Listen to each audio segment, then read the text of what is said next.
So now that you've learned how to schedule an existing patient, we're going to move on to scheduling a new patient appointment. Just like with an existing patient, we're going to double click anywhere on the schedule that is an open time.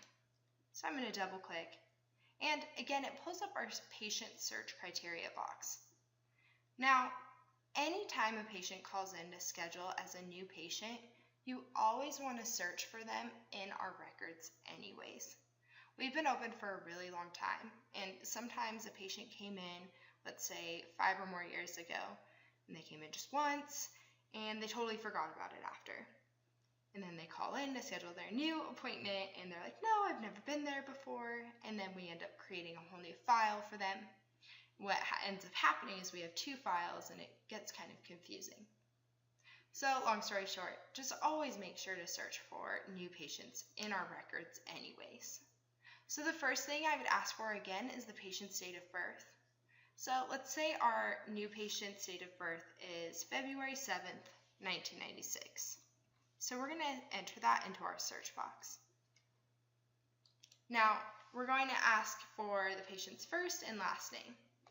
So let's say their first name is Harry and their last name is Potter.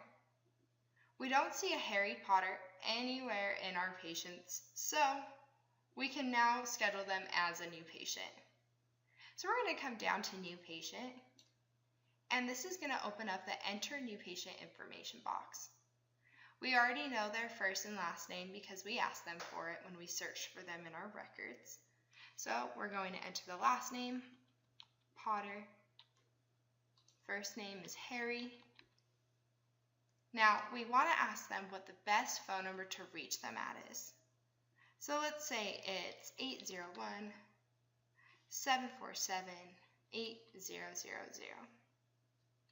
Now, when you come to the address, you can just put an X for the time being. We can get that when they come in and fill out their paperwork and put their address down. Now, the referred by you always want to get while you have the patient on the phone. The easiest way to do this is to ask them who we can thank for referring them.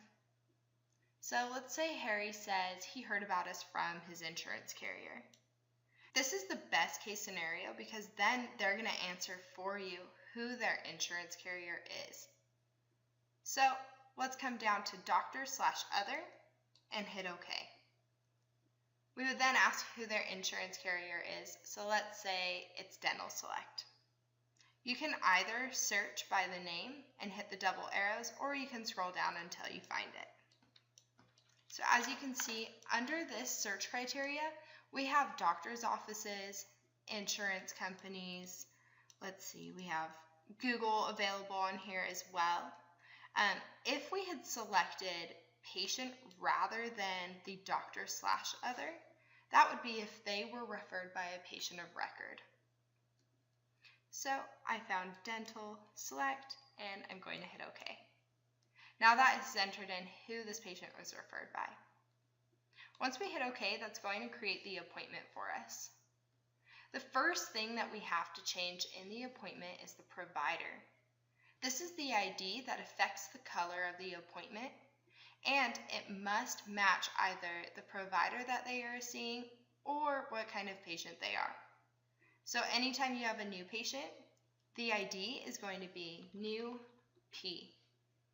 If they were an existing patient, the provider ID would match whatever doctor they were seeing. So we have entered new P. That stands for new patient. If you ever forget that, if you hit the double arrows, new P always shows up in our select provider box. Now, the next thing we're going to do is select the multi-code again. So we're going to come to miscellaneous, and again, we're going to scroll all the way down and select multi-codes. Now we know that Harry has private insurance, so we're going to scroll down until we see the group of P's. Okay, so I see the group of P's. The first one is a child, and Harry's actually an adult. So we're going to come down to adult. I've selected the P for private insurance and P as new patient and of course an adult. And I'm going to hit OK. Again, this has auto-populated the description. The $15 that auto-populates is for fluoride varnish. Almost all insurance companies stop covering fluoride varnish for patients once they're 16 years old. Some don't even cover it for patients under 16. So we charge a really low rate of $15. Because he is a new patient, we don't have to look for a past due balance. So I'm just going to put FB for fluoride varnish after the $15 so that people know what it's for. Now, the next thing that we have to do is we're going to come down to the notes section in the appointment. This is where you're going to enter in the patient's insurance information. So let's say we already know that he has Dental Select. So we're going to write Dental Select. The next thing we're going to do is ask the patient who the subscriber on the insurance is. So that can either be the patient can be the subscriber on the insurance, or if they're a dependent, it could either be like their parent or their wife or husband who is the subscriber. So let's say Harry is a subscriber on his insurance. What we're going to do is put sub is patient. That means the subscriber is patient. And then I'm also going to put his date of birth here. At this point, you may have forgotten it when we asked him earlier, so you can always say, "Can I get your date of birth again?" and enter it in. Now, the next line, you want to enter in the ID number. That can either be listed as a member ID, subscriber ID, or some insurances actually use the Social Security. So I would just ask if they have their card available and to read off whatever the ID number is provided on that card. So let's say Harry's was 1, 2, 3, 4, 5, 6, 7, 8. Then we would ask him what the group ID is. That is also listed on the member's ID card. Most insurances have a group plan ID, but there are rare occasions where some don't. So if the patient says they can't find it on their card, no problem, it's okay. We'll be able to make it work anyways. So under group ID, let's say Harry Potter told us 1, 2, 3 for the group ID. The last thing that you need is the insurance's phone number. This is always provided on the insurance card. Mostly it's on the back of the card, but sometimes it's also on the front. So we're going to write insurance phone number, and let's say it was 801-495-3000. Now it's really important that you put this information in the notes, because if you see up here, where it usually says patient info, it now says new patient info. And when we select that, it doesn't open the patient's family file for us. That's because we still have to create a family file for them, which typically can be done once you're off the phone with the patient. But if you haven't put this information in the notes, you're not going to have a date of birth entered on the family file, and you're going to lose their insurance information. So write down to always remember to put the insurance information in the notes, including the patient's date of birth. So we're going to pinboard our appointment. This is going to allow us again to identify an available appointment time on the schedule. So let's stay on this day and say Harry decided he wanted to be seen on Thursday, June 22nd. It's a popular day. And let's say he wanted to be seen at the earliest time available that day. So as you can see on our schedule, we have 2 hygienist chairs. That means that we can schedule Harry in either Op2 or Op3. He is an hour-long appointment, so we want to make sure that the time we select is an hour long. Now, because Harry said he wanted the earliest appointment available that day, that would be a 1 p.m. But if you remember, in the last video, we stated that we wanted to schedule appointments close to each other in operatories. If we schedule Harry at 1 p.m. in Op2, that's going to make this hygienist have a 3-hour gap until her next patient.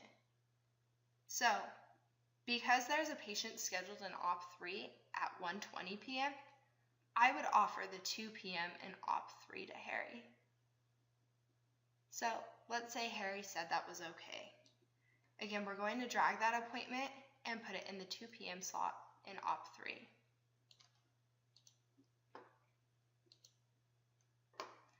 Now we need to create his family file.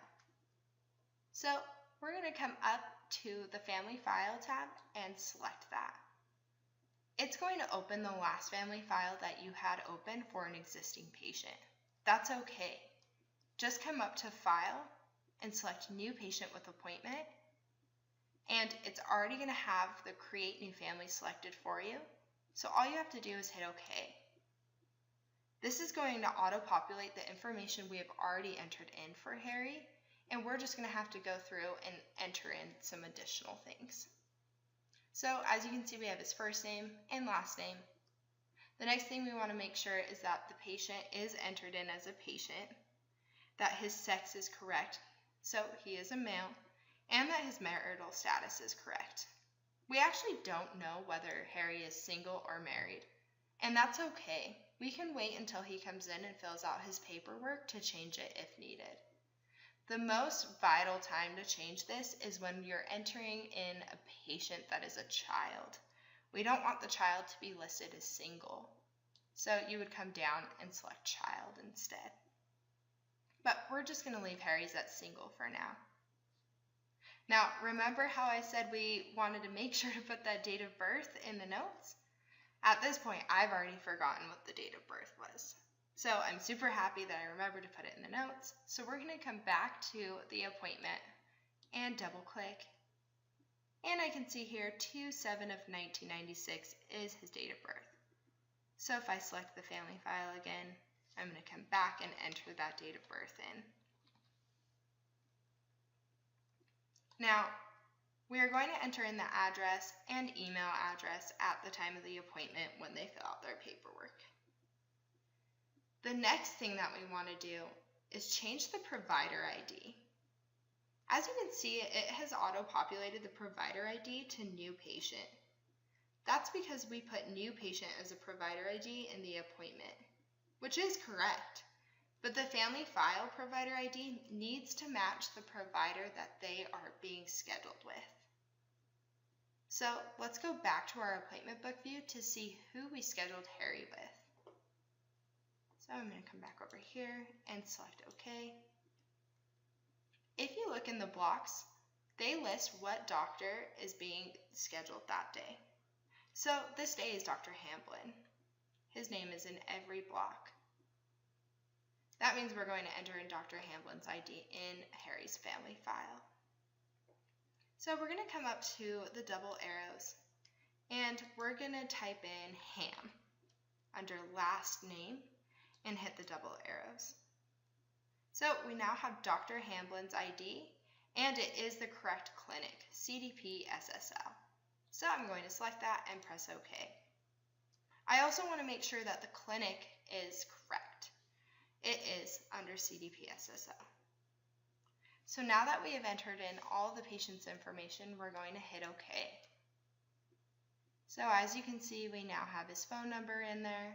We have the provider ID, his date of birth, and the clinic. Because Harry is under private insurance, you won't have to enter in his insurance information into the family file.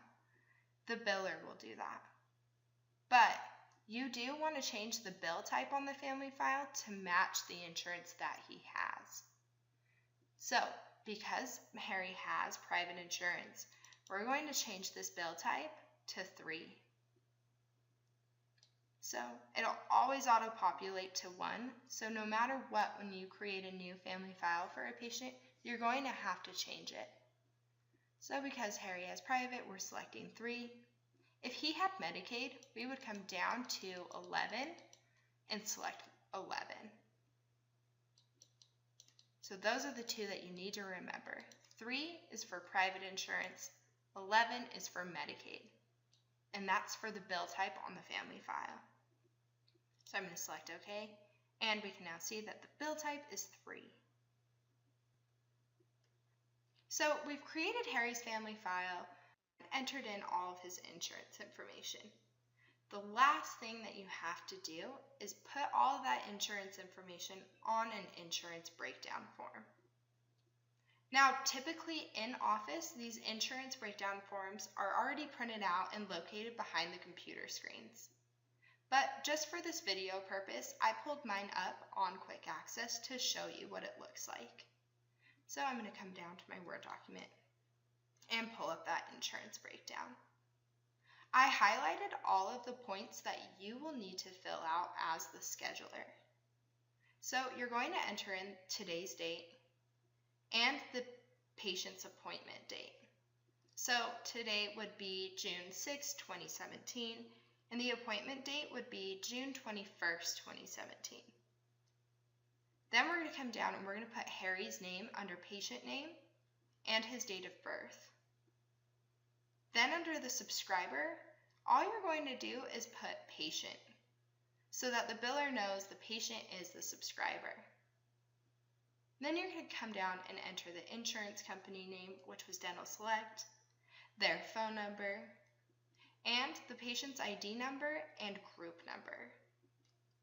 So you'll be really thankful that you entered all of this information into the appointment notes, because then you have it there to access and put onto this form. So after you've filled out this form, you take it to the biller and put it into their inbox. And that is the last thing that you have to do in order to schedule a new patient. So you are ready to go.